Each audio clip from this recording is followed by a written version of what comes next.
धर्म बड़ा या लक्ष्मी। एक बार धर्म और लक्ष्मी जी में बहस हो गई। धर्म बोले कि मैं श्रेष्ठ हूँ और लक्ष्मी जी बोली कि मैं श्रेष्ठ हूँ। दोनों स्वर्ग के राजा इंद्र के पास गए। इंद्र ने उनसे पूछा कि आप दोनों आज अचानक मेरे पास कैसे आए हो। तब धर्म और लक्ष्मी जी ने अपनी बात इंद्र के सामने रखी। लक्ष्मी जी ने कहा कि देवराज इंद्र, धर्म यह मानने को तैयार ही नहीं है कि मैं श्रेष्ठ हूँ, क्योंकि बिना लक्ष्मी के जीवन का कोई मूल्य नहीं है। तभी धर्म ने कहा कि हे देवेंद्र, धर्म के बिना जीवन का कोई औचित्य ही नहीं रहता, इसलिए मुझे यह लगता है कि मैं श्रेष्ठ हूँ। अब हम चाहते हैं कि आप हमारा न्याय करें और बताएं कि हम दोनों में से सर्वश्रेष्ठ कौन है। देवराजेंद्र धर्म संकट में पड़ गए। उन्होंने सोचा कि मैं कैसे बताऊं कि इन दोनों में से कौन सर्वश्रेष्ठ है। यदि मैंने लक्ष्मी जी को सर्वश्रेष्ठ बता दिया तो मैं धर्म से चला जाऊंगा, और यदि मैंने धर्म को श्रेष्ठ बता दिया तो मैं लक्ष्मी विहीन हो जाऊंगा। उन्होंने बहुत सोचा, पर इसका कोई भी हल उनके दिमाग में नहीं आया। आखिर उन्होंने दोनों से कहा, धरती पर मुझसे भी ज़्यादा एक न्यायप्रिय राजा हैं। उस राजा का नाम है विक्रमादित्य। आप दोनों उनके पास जाओ और उनसे ही अपना न्याय करवाओ। वह ही आप दोनों का न्याय बड़ी सरलता से कर पाएंगे। दोनों ने उनकी बात मानी और पृथ्वीलोक पर आ गए, जहाँ वे राजा विक्रमादित्य के पास पहुँचे। वह राजा से बोले कि हे राजन, आप हमारा न्याय करें। राजा विक्रमादित्य बोले, ठीक है, पहले आप दोनों यह बताओ कि आप अपने आप को सर्वश्रेष्ठ क्यों समझते हो। आप दोनों की बात सुनकर ही मैं यह बताने में समर्थ हो पाऊंगा कि आप में से सर्वश्रेष्ठ कौन है। लक्ष्मी जी और धर्म ने बारी बारी से अपनी अपनी बात कही। लक्ष्मी जी बोली कि हे राजन, यदि मनुष्य के पास मैं न रहूं तो उसका जीवन अर्थहीन हो जाएगा, इसलिए मैं खुद को बड़ी बता रही हूँ। तभी धर्म बोला कि हे राजन, लक्ष्मी के बिना तो जीवन फिर भी चल सकता है, पर धर्महीन होने के बाद मनुष्य के जीवन का अर्थ ही समाप्त हो जाएगा, इसलिए मैं सर्वश्रेष्ठ हूँ। लक्ष्मी जी और धर्म ने अपनी अपनी बात राजा विक्रमादित्य के सामने रखी। लक्ष्मी जी बोली कि हे राजन, अब आप ही हम दोनों का न्याय करें और बताएं कि हम दोनों में से सर्वश्रेष्ठ कौन है। राजा विक्रमादित्य बहुत ही विद्वान थे। वह समझ गए कि एक अत्यंत कठिन न्याय करने वाले हैं वे। यदि मैंने माता लक्ष्मी जी को श्रेष्ठ बता दिया तो धर्म से विरक्त हो जाऊंगा, और मैंने धर्म को श्रेष्ठ बताया तो लक्ष्मी विहीन हो जाऊंगा। उन्होंने कुछ देर तक सोचा और फिर निर्णय लिया। उन्होंने कहा कि धर्म ही श्रेष्ठ है। आखिर में उन्होंने अपने ज्ञान के अनुसार धर्म को श्रेष्ठ बताया। धर्म के बिना जीवन का कोई अर्थ नहीं रह जाता। एक बार यदि लक्ष्मी ना भी रही तो काम चल जाएगा। राजा विक्रमादित्य के इस न्याय से माता लक्ष्मी उन पर क्रोधित हो गई और उनका सारा राज्य, धन, वैभव सब गायब कर दिया। अब विक्रमादित्य दर दर के भिखारी हो गए। ऐसे में उन्होंने अपने राज्य से जाना ही उचित समझा। उन्होंने अपनी तलवार उठाई और अपने घोड़े को लेकर राज्य से निकल पड़े। अब उन्हें भूख भी लग गई थी, इसलिए उन्होंने सोचा कि नदी से कुछ मछलियाँ पकड़ी जाएं। उन्होंने नदी से कुछ मछलियाँ पकड़ी और उन्हें नदी के किनारे पर रख दिया। उन्होंने सोचा कि स्नान के उपरांत मैं इन मछलियों को खा लूँगा। जैसे ही वह नहाकर नदी से बाहर आए तो देखा कि सारी मछलियाँ जल में कूद गईं। वह समझ गए कि यह सब कुछ लक्ष्मी जी के क्रोध के कारण हो रहा है। फिर वह अपनी बहन के घर की तरफ चल पड़े। उनकी बहन को वहाँ के गुप्तचरों ने बताया कि आपके भाई विक्रमादित्य आपसे मिलने के लिए आ रहे हैं। तो बहन ने पूछा कि भाई कैसे आ रहे हैं। तो गुप्तचरों ने बताया कि अकेले ही आ रहे हैं, फटे हाल आ रहे हैं। यह सुनकर उनकी बहन ने कहा कि उन्हें घोड़ों के अस्तबल में ठहरने को कहो। विक्रमादित्य को घोड़ों के अस्तबल में ठहराया गया और खाने के लिए चोकर की रोटी दी गई। यह देखकर वह समझ गए कि लक्ष्मी जी की नाराजगी है, इसलिए उन्होंने वह रोटियां वहीं जमीन में गड्ढा खोदकर धरती में गाड़ दी और बोले कि हे धरती माँ, जब मैं दोबारा यहाँ पर आऊँगा तो खाने के लिए उन्हें चोकर की रोटी ही लूँगा। इसलिए वह रोटियां जमीन में गड़ाकर वे वहाँ से चले गए। किसी को बिना बताए वे वहाँ से रवाना हो गए। अगले दिन सुबह वह अपने एक प्रिय मित्र के पास पहुँचे। उनका खूब स्वागत किया। खाने के लिए उनको तरह तरह के व्यंजन परोसे। जब राजा विक्रमादित्य खाना खाने के लिए बैठे तो उन्होंने देखा कि खूंटी पर 9 लखा हार टंगा हुआ था। जैसे जैसे वह भोजन खाते जा रहे थे वैसे वैसे खूंटी भी 9 लखा हार को निगल रही थी। वह समझ गए कि यह भी देवी लक्ष्मी की एक चाल है। जब उनके मित्र की पत्नी ने खूंटी से हार गायब देखा तो विक्रमादित्य पर चोरी का आरोप लगा दिया। विक्रमादित्य ने भी अपनी कोई सफाई नहीं दी और वहाँ से निकल गए। उनका मित्र जानता था कि विक्रमादित्य ऐसा नहीं कर सकते, इसलिए उसने अपनी पत्नी को समझाने की कोशिश की, लेकिन वह नहीं मानी। अब विक्रमादित्य वहाँ से चल पड़े, दूसरे राज्य में पहुँच गए। लगातार यात्रा करने के कारण वह बहुत थक चुके थे, इसलिए उन्होंने किसी वृक्ष के नीचे थोड़ी देर आराम करने का सोचा। जब वह पेड़ के नीचे बैठे तो थकान के कारण कुछ ही देर में उनको नींद आ गई। इसी दौरान वहाँ के राजा के यहाँ चोरों ने चोरी की थी और वे धन लेकर भाग रहे थे। उनके पीछे राजा के सैनिक थे। सैनिकों के डर से भागते हुए चोरों ने वह धन सोते हुए विक्रमादित्य के पास छोड़ दिया और आगे बढ़ गए। कुछ ही देर में राजा के सैनिक भी चोरों की तलाश में पहुंचे। सैनिकों ने जब देखा कि सारा धन विक्रमादित्य के पास पड़ा है तो उन्हें समझ में आ गया कि यही चोर है। वह उसको पकड़कर राजा के पास ले गए। उन्होंने सारा धन, घोड़ा, तलवार भी सब कुछ अपने कब्जे में ले लिया। राजा ने विक्रमादित्य से पूछा कि तुमने यह धन चुराया है? विक्रमादित्य ने कहा, राजन, मैंने यह धन नहीं चुराया है। पर उनको अपनी बात की सत्यता सिद्ध करने के लिए कोई प्रमाण नहीं था, इसलिए राजा ने सजा के रूप में उनके दोनों हाथ पांव काटने का हुक्म दिया। सैनिकों ने उनके दोनों हाथ पांव काट दिए और बाजार में टांग दिया और कहा कि जो भी गुजरे इसको 4-4 जूते मारो। इसके साथ ही यह भी लिख दिया कि अगर कोई इसकी मदद करता है तो उसे भी अपराधी घोषित किया जाएगा। अब जो भी राहगीर गुजरता वह उसे 5 जूते मारता। अगले दिन राजा विक्रमादित्य घायल अवस्था में पड़े थे। वहाँ से उनके पास से एक तेली होकर गुजरा तो राजा विक्रमादित्य ने उसे देखा और कहा कि क्या थोड़ा सा तेल मेरे जख्मों पर लगा दोगे? तो तेली हंसा और बोला, एक तो मैं तुम्हें जूते मारने की सज़ा नहीं दे रहा हूँ, ऊपर से तुम मुझसे तेल की आशा करते हो। राजा ने उससे प्रार्थना की तो उसने थोड़ा सा तेल उसके जख्मों पर लगा दिया। उस दिन जब वह तेल बेचने गया तो शाम तक तेल बेचने के बाद भी उसका तेल उतने का उतना ही रहा। उसे बड़ा आश्चर्य हुआ कि आज ऐसा क्या हुआ कि इतना तेल बेचने के बाद भी मेरे घड़े का तेल कम नहीं हो रहा है। उसकी समझ में आ गया कि यह सब उस घायल व्यक्ति के कारण हो रहा है। अवश्य ही वह कोई देवात्मा है। शाम को जब वह तेल बेचने वाला तेली अपने घर पहुंचा तो बहुत खुश था। उसकी पत्नी ने प्रसन्नता का कारण पूछा तो उसने सारी बात विस्तार से बताई। वह व्यक्ति बोला कि वह कोई दिव्य आत्मा है। उसकी पत्नी ने कहा कि आप किसी प्रकार उस व्यक्ति को अपने घर ले आओ, वैसे भी हमारे कोई संतान नहीं है, इसी बहाने हमें संतान सुख मिल जाएगा। तेली भी इस पर राजी हो गया। तेली कहने लगा कि बगैर राजा से पूछे हम उसे अपने घर पर नहीं ला सकते, पहले हमें इस संदर्भ में राजा से इजाज़त लेनी होगी। तेली की पत्नी बोली कि आप कल सुबह जाकर राजा से बात कर लो, अब देरी करना उचित नहीं है। अगले दिन प्रातःकाल वह तेली राजा से मिलने के लिए राजमहल पहुंच गया। राजा ने तेली से आने का कारण पूछा तो तेली बोला कि मालिक, यदि आप आज्ञा दें तो मैं उस लूले लंगड़े व्यक्ति को अपने घर ले जाऊं। हमारे कोई संतान नहीं है, इसलिए हमारी इच्छा है कि हम उसको अपने साथ रखकर संतान सुख प्राप्त करें। राजा ने कुछ देर सोचा और फिर बोला कि वैसे भी वह व्यक्ति मेरे किसी काम का तो है नहीं, इसीलिए तुम उसको अपने घर ले जा सकते हो। राजा की आज्ञा मिलते ही वह तेली विक्रमादित्य को अपने घर ले आया। विक्रमादित्य ने उसके घर पहुंचने के बाद से उसके हर कार्य अच्छे तरीके से करवाने लगा। जब तेली के काम हर प्रकार से अच्छे तरीके से होने लगे तो वह खुशी खुशी अपना जीवन यापन करने लग गया। उसकी समृद्धि भी बढ़ती जा रही थी। इधर राजा की राजकुमारी बहुत ही विदुषी थी। वह लगभग हर कला में पारंगत थी। वह शाम को दीपक राग गाकर महल और शहर के दियों को प्रज्वलित करती थी और फिर जब वह रात को दिए बुझा देती तो विक्रमादित्य फिर से दीपक राग गाकर दिए प्रज्वलित कर देते। जब 2-3 दिन ऐसा हुआ तो राजकुमारी को विश्वास हो गया कि राज्य में कहीं न कहीं विक्रमादित्य रहते हैं, क्योंकि दीपक राग गाने वाले गिनती के ही लोग हैं जिनमें विक्रमादित्य सर्वश्रेष्ठ थे। उन्हीं दिनों राजा ने राजकुमारी का स्वयंवर रचा था। दूर दूर के राजाओं और राजकुमारों को आमंत्रित भी किया गया था। जिस दिन स्वयंवर था उससे एक दिन पहले विक्रमादित्य ने तेली से कहा कि पिताश्री, मैं भी स्वयंवर देखना चाहता हूँ, इसलिए आपसे प्रार्थना है कि मुझे कल वहाँ पर ले चलो। तेली ने समझाया कि तुम चल फिर नहीं सकते, तुम्हें कोई चोट ना लग जाए, वहाँ तुम्हें नहीं ले जा सकता। लेकिन जब विक्रमादित्य अपनी बात पर अड़ गए तो तेली उन्हें स्वयंवर में ले जाने के लिए तैयार हो गया। वह बोला कि मैं प्रातःकाल तुम्हें स्वयंवर दिखाने के लिए ले चलूँगा। थोड़ी देर बाद राजा के यहाँ से तेली को संदेशा आया कि राजा को 100 घड़े तेल चाहिए कल सुबह तक। तो तेली ने कहा कि भाई, यह कैसे संभव हो सकता है, यह तो बहुत ज़्यादा है।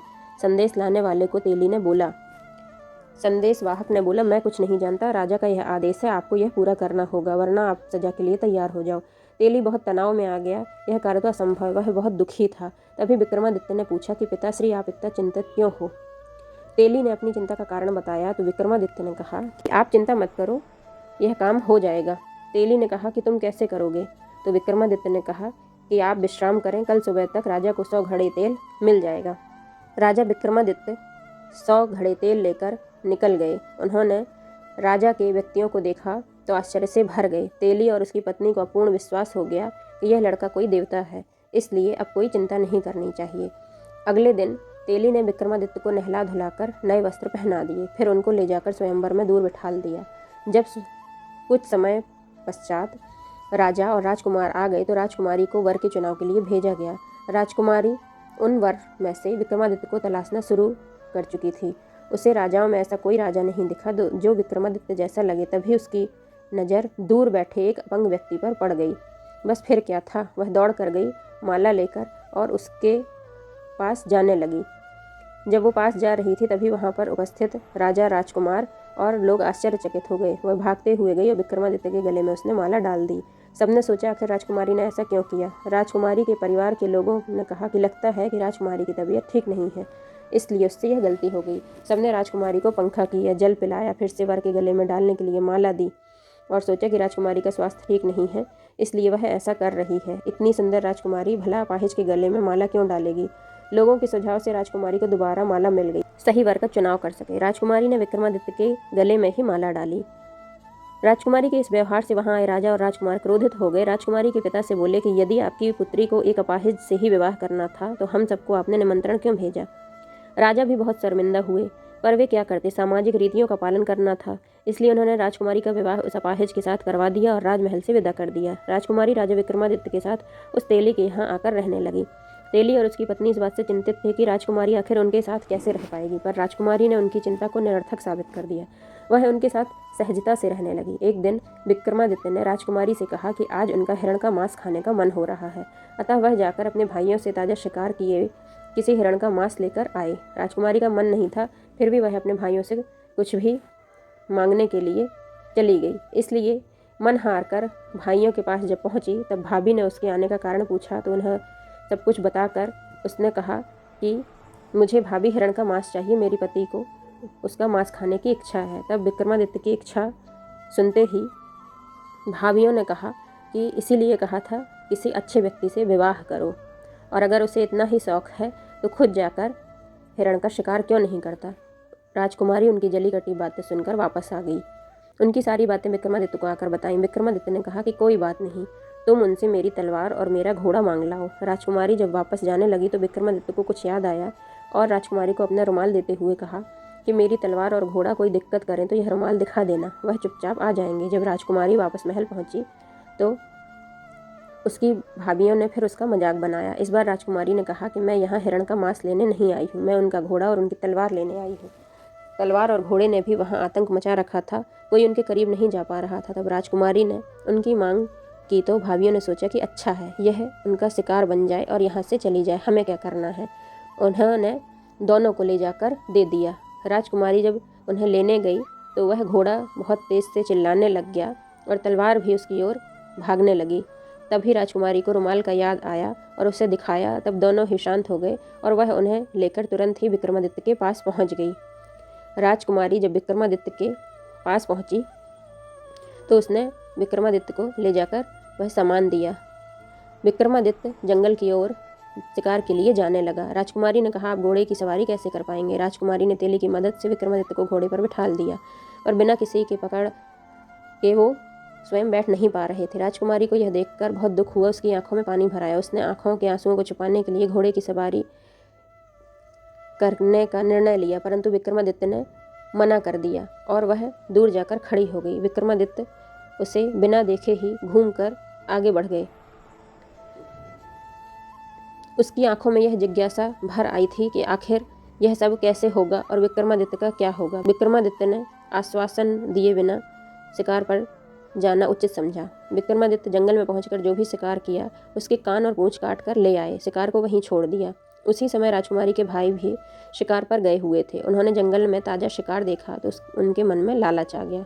उन्हें बिना मेहनत किए ताज़ा शिकार मिल रहा था। उन्हें लगा कि यह ताज़ा शिकार तो उनके लिए पुरस्कार के समान है। उन्होंने वह सारा शिकार उठा लिया। उन्होंने इसके लिए शिकारी को धन्यवाद दिया और महल की तरफ वापस आ गए। तभी उन्हें थोड़ी दूर चलकर बहुत तेज से प्यास लगी। उन्होंने अपने घोड़ों के पास में एक जलाशय देखा और घोड़ों को वहीं खड़ा करके उस जलाशय से पानी पीने के लिए आगे ही बढ़े थे कि वहाँ एक योगी दिखे और एक राजकुमार ने योगी को जल पीने से मना करने का कारण पूछा। तो योगी बोले कि हे राजकुमारों, यहाँ का जल मेरी अनुमति के बिना कोई दूसरा जीव नहीं पी सकता। तो राजकुमारों ने प्यास बुझाने का उपाय पूछा तो योगी ने कहा कि इस जल को पीने के लिए तुम्हें एक मेरी बात माननी होगी। तो राजकुमारों ने पूछा कि बताइए हमें क्या करना होगा, क्योंकि हमें प्यास बहुत ज़्यादा व्याकुल कर रही है। उन्होंने कहा कि तुम्हें अपने कूल्हों पर गर्म सिक्के से गुदवाना पड़ेगा। जल के बिना उनकी ग्रीवा शुष्क हो रही थी, तो इसलिए उन्होंने यह शर्त मान ली और अपने कूल्हों पर सिक्के से गुदवा लिया। फिर जल पीकर रवाना हो गए। इधर विक्रमादित्य, जो कि योगी बने हुए थे, अपने निवास स्थान पर लौट आए और घर पहुंचते ही जिज्ञासा से भरी राजकुमारी तेली उसकी पत्नी की तरफ आ गई। सब बहुत खुश हुए। वे बोले कि हमें विश्वास नहीं था तुम सकुशल यहाँ आ गए, और तुम्हारा व्यक्तित्व भी देवताओं की तरह दिखाई देता है। तुम्हें किसी दर्द और दुख की भावना भी कभी कष्ट नहीं पहुँचा सकती। फिर उन्होंने अपनी आप बीती संक्षेप में अपने पिता, माता और अपनी पत्नी को समझाई। अपनी पत्नी से कहा कि तुम मायके जाओ और वहाँ पर कहना कि मुझे हिरण का मांस खाने की इच्छा हुई है। तो पत्नी ने कहा कि ठीक है। वह अपने मायके गई और भाभियों से कहा कि मेरे पति को पुनः मांस खाने की इच्छा हुई है। तो उसकी भाभियों ने ताना देते हुए कहा कि क्या तुम्हें अपने भाइयों के शिकार की खुशबू तुम्हारे घर तक पहुंच गई? लो, खा ही लो, ये लेकर आए हैं। तो उसकी बहन ने कहा कि जो शिकार मेरे भाई करके लाए हैं, क्या उनके पूंछ और कान हैं या नहीं? तो भाभियों ने कहा कि यह कैसा सवाल है। तो राजकुमारी ने पूछा कि अगर उनके कान और पूंछ हैं तो आप दिखाओ कि वही शिकार है जो भाइयों ने किया है, या किसी और का शिकार किया हुआ मांस वो उठाकर ले आए हैं। भाभियों ने उसे चिल्लाते हुए कहा कि देख लो और खुद ही परीक्षण कर लो। तब जब परीक्षण किया गया तो देखा कि कान और पूंछ नहीं थे। उन्होंने कहा हो सकता है किसी जानवर ने खा लिए हों। तो राजकुमारी ने अपने थैले से कान और पूंछ निकालते हुए दिखाया और कहा कि यह शिकार मेरे भाइयों ने नहीं बल्कि मेरे पति ने किया है। और उनके कूल्हे पर देखो जो सिक्के से गुदवाया हुआ है। जब उन्हें प्यास लगी थी तो एक योगी मिले थे जिन्होंने पानी के बदले उनके कूलों पर सिक्के से गुदवाया था। वो योगी और कोई नहीं, मेरे पति विक्रमादित्य थे। तब भाभियों को शर्म आई और अपने पतियों से राजकुमारी से माफ़ी मंगवाई। सभी को तब पता चल गया कि ये वही न्यायप्रिय राजा विक्रमादित्य हैं जिन्होंने हिरण का शिकार किया था और शिकार वहीं छोड़ दिया था, जिसका फ़ायदा उठाकर राजकुमार बिना शिकार किए हुए वहाँ से शिकार और मांस दोनों ले आए थे। सभी लोगों को पता चल गया कि राजा विक्रमादित्य कितने तेजस्वी और वीर साहसी थे। तब तेली को भी जब यह बात पता चली तो उसे बड़ा दुख हुआ। उसने सबसे माफ़ी मांगी। तो विक्रमादित्य ने कहा कि आपको माफ़ी मांगने की ज़रूरत नहीं है, आप मेरे धर्म माता और धर्म पिता हैं। राजा विक्रमादित्य तभी वहाँ से राजकुमारी को लेकर आगे बढ़े।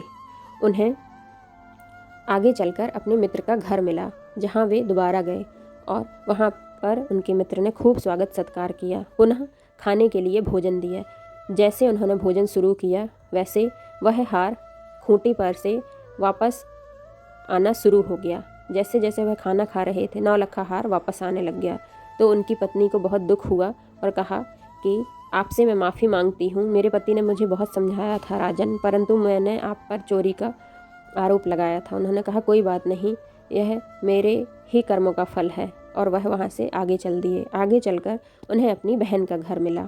जहाँ वे पहुँचे तो सैनिकों ने बताया कि इस बार वे ससैनिक आ रहे हैं। तब राजकुमार के बहन ने कहा कि ठीक है, अब इस बार भाई को महल में रखवाओ। तो राजा विक्रमादित्य ने महल में रहने से मना कर दिया और पुनः वे अस्तबल में जाकर रुके और कहा कि इस बार मुझे भोजन की आवश्यकता नहीं है। उनने ज़मीन से निकालकर जब वह रोटी खाना शुरू की तो लक्ष्मी जी वहाँ से प्रकट हो गईं और उन्हें आशीर्वाद दिया और कहा कि जाओ, सदा तुम्हारी विजय हो, हमेशा धर्म की जय हो। और लक्ष्मी जी ने सदैव खुश और विजयी रहने का आशीर्वाद दिया राजा विक्रमादित्य को। इस तरह से पता चला कि न्यायप्रिय राजा विक्रमादित्य ने धर्म और लक्ष्मी में धर्म की ही विजय करवाई। इसलिए धर्म ही सबसे बड़ा है और धर्म ही सबसे श्रेष्ठ है।